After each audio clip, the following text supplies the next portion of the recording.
Priefer. I'm the new special teams coordinator here at Carolina, and really excited to be back in Chapel Hill.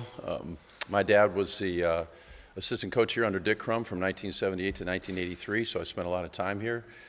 Went to St. Thomas More Elementary, went to Phillips Junior High School, Chapel Hill High School for a couple years until my parents decided my dad wanted to go to the Green Bay Packers. So my senior year I moved to Green Bay, Wisconsin from Chapel Hill. You guys can imagine what a culture shock that was.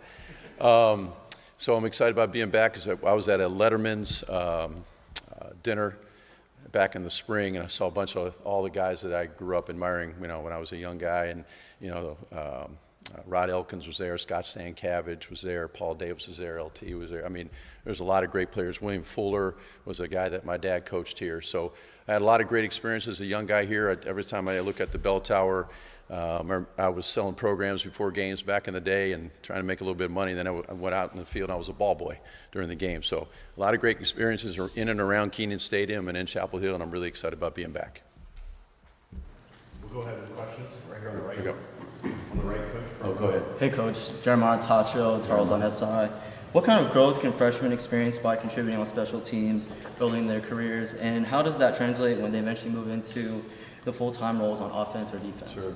That's a question that can apply. I did coach 21 years in the NFL, the last 17 in the league as a special teams coordinator, and every time we had a rookie, it was the exact same thing. So these rookies will come in, and if they're not a first or a second round draft pick, typically they played and cut their teeth on playing on special teams, and then it evolved into being a starter on offense and defense if they were good enough. That's the exact same thing that we'll have here. We have these young players coming in. They don't have to be true freshmen. They could be guys coming from the portal, different young players that come in and earn their way on special teams roles for that matter. Like Coach said, everything's earned here.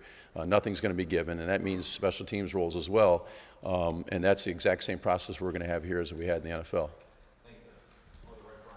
Brian Murphy with WRL. Hi, Brian. When you heard, obviously you spent a lot of time in the NFL, when you heard that Bill might be coming to Chapel Hill, did you talk to him? Obviously you have some ties to the area, and then when he got the job, how was that process like of saying, hey, I want to go to college? Obviously he's been in the NFL a heck of a lot longer than me, but I had never met Coach Belichick before my interview here back on I think January 16th, and came in the room and shook his hand, and obviously I saw him I think might have gone against him about 10 times. Maybe we beat the Patriots one time in my career, so they're always whooping us. But so the first time I met Coach was in my interview, and that was a great interview, and obviously I've admired him from afar for years. But that interview itself, I was like, after a couple hours, and it really went well, and they offered me the job, and I said, this is really what place I want to be. Not just because it was Coach Belichick, but also North Carolina itself. It's such a special place. So obviously the combination of Bill Belichick and North Carolina was a great combination I couldn't pass up. Front center here. Rod Baxley, Fayetteville Observer. What were those conversations like with Coach Belichick when y'all started talking special teams and kind of the vision for this program?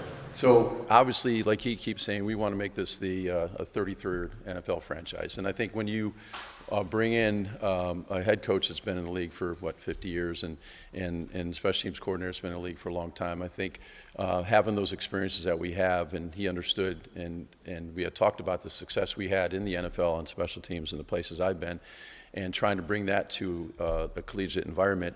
The schemes obviously will be a little bit different. The players are much younger, so the techniques and fundamentals that we teach have to be we have to make sure we cover those more often than we would in the NFL per se, maybe. But those are the conversations we've had about player development. I think that's the most important piece for a special teams coordinator, whether it's in college football or the NFL, is a player development piece. And that's what we're selling to our players, and they're buying in. And we talk to our recruits about that all the time. And, you want to come to North Carolina because you're going to be developed as a football player and as a person. And I think that's exactly what, he wanted to bring here in special teams, and I think that's what I can provide. Front row on the right, Coach. Michael Cohen, ChapelHill.com. Coach, before you got here, special teams has been a struggle in recent years for Carolina football. When you watched film or when you studied what this team was doing on special teams before you got here, what were some things that stood out to you that were just quick fixes? If we do this thing right or that thing right, will we improve exponentially? Well, I don't know if there's any quick fixes in football. I think it's going to take a lot of hard work. What I did notice that there were some pretty good special teams players here, and the guys that gave good effort. They did have some success, so I don't think they were terrible.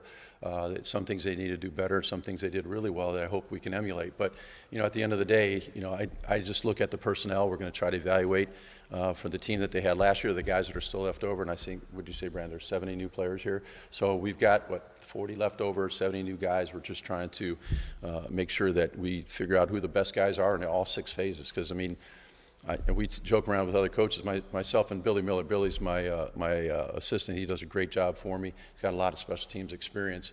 And he and I laugh about it all the time. We have 66 people on our depth chart. We have 11 per 6 phases of special teams. So there's a lot of coordination there, which I love. I love the challenge of it. But at the bottom line is that we have to make sure that we put the right players in the right spots, teach them the right techniques, get the right schemes, and help them be successful and help our football team to become successful. Hey, Coach, Grant Sasher, Tar Heels on SI. What exactly do you look for in players when they contribute to special teams in terms of the skill and what they're best at? That's a great question. So what we're all about on special teams, Coach always talks about smart, tough, dependable, right? Tough, smart, dependable. I think he puts it in that order. On special teams, I've always preached toughness, and that's mental and physical, so they have to have that. They have to play with great effort. They have to have great want to. They have to want to be good on special teams in order to be good on special teams.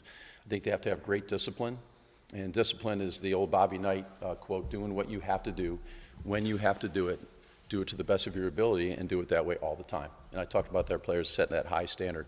And the last one is enthusiasm. I told guys, if you want to cover a kickoff and you want to be great at kickoff coverage, you have to be physically good enough, talented, right? You have to know what to do and how to do it with fundamentals and techniques. But you have to love the game of football, because covering a kickoff is not easy. Returning a kickoff is not easy. Being on punt protection, you're a 200-pound safety, and you have a 300-pound D lineman coming when they're in their punt safe look. You have to love the game of football, to do things the right way, to play at a high level all the time, and that's what we're looking for. Those are the type of young men that we're looking for, and I think we have a lot of those guys on this team. Andrew Jones, Tar Yeah, Heels Andrew. 24/7. To piggyback on Jeremiah's question, some coaches have various philosophies. Some may say if you're going to start a position, you have to be on a special team. Some like to just play a lot of the young guys so they get on the field. With your experience in the NFL, where guys don't like, you got a limited roster, so a lot of them are playing on special teams.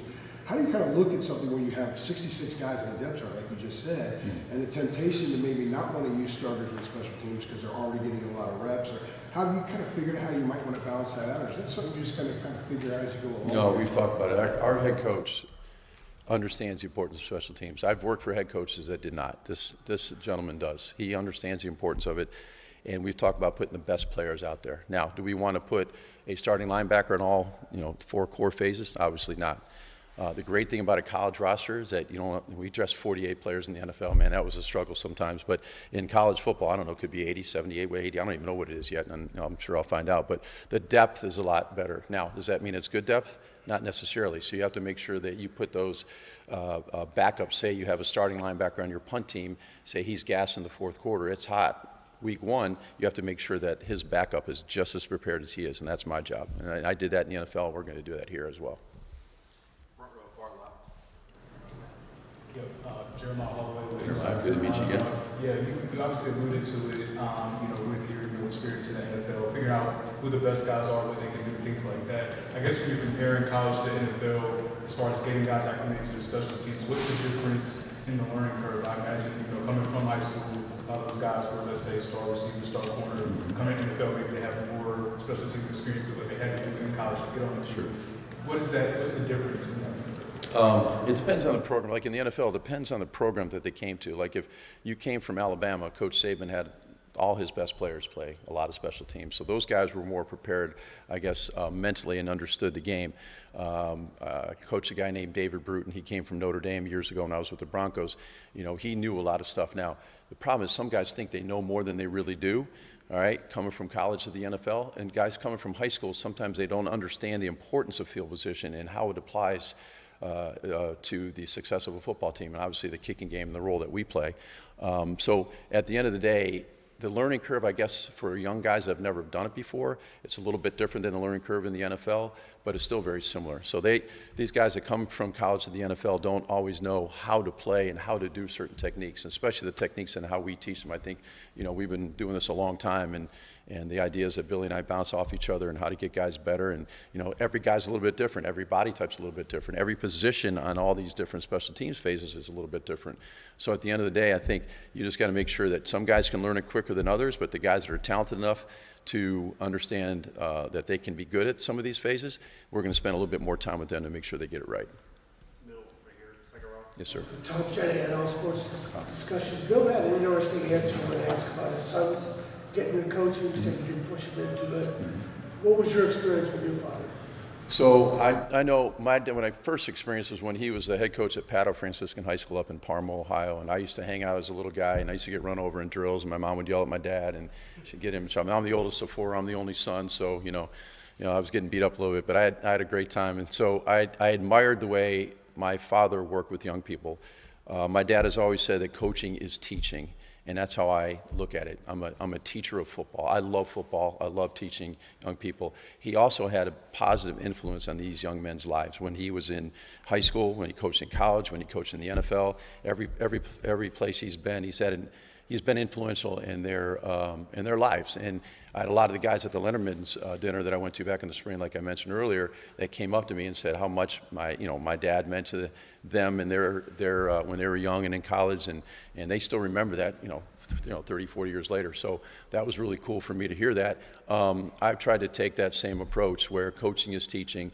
I want to have positive influence on these young men's lives, and I think hopefully I've done that at most places I've been. I want to continue doing that. My wife was kind of mad at me. We have a lake house down in Lake Oconee in Georgia, and I got let go in late February in 23.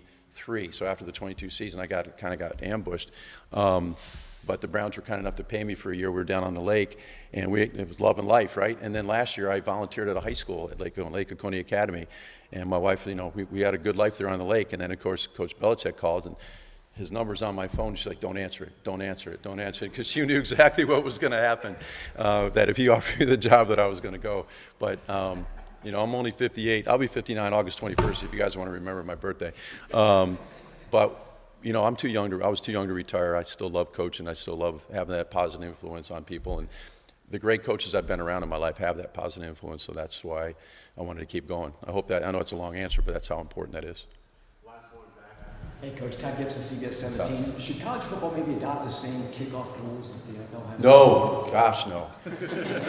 Those are the worst rules. I mean, I understand player safety, and believe me, I coach kickoff and kickoff return. I have my whole career with player safety in mind. So when some coaches said back, remember you had the old four-man wedge? When I broke in the NFL in 2002, there was that old four-man wedge, and they're, coaching, hey, just go blow up the wedge. Well, no, you don't want to go blow up the wedge. That's a 200-pounder against a 300-pounder. What I talked about was you take the 300-pounder, attack half a man.